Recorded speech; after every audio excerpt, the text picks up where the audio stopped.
السلام عليكم ورحمة الله تعالى وبركاته. مرحبا بكم على قناة تربية وتكوين.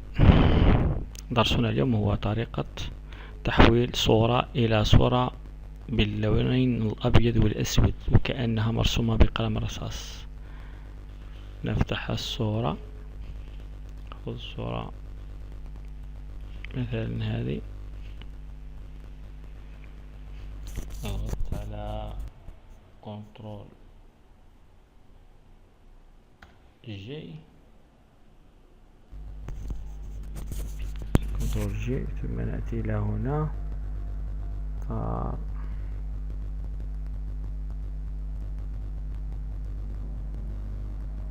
ساتيريشن، نحولها إلى 0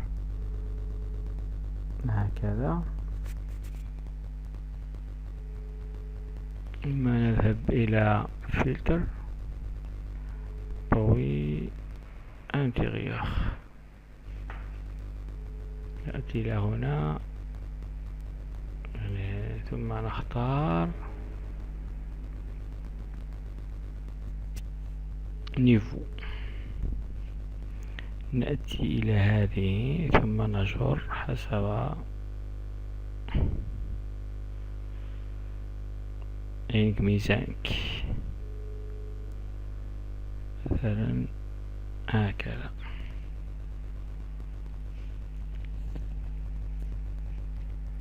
لا أرى أي شيء للتعديل عليه. نضغط على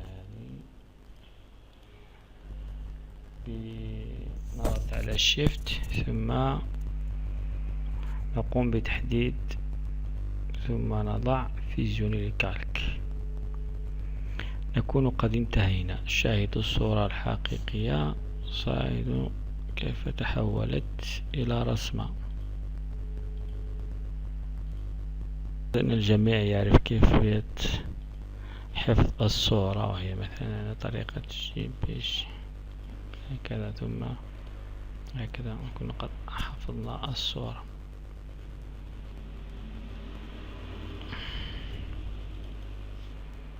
ها هي الصورة.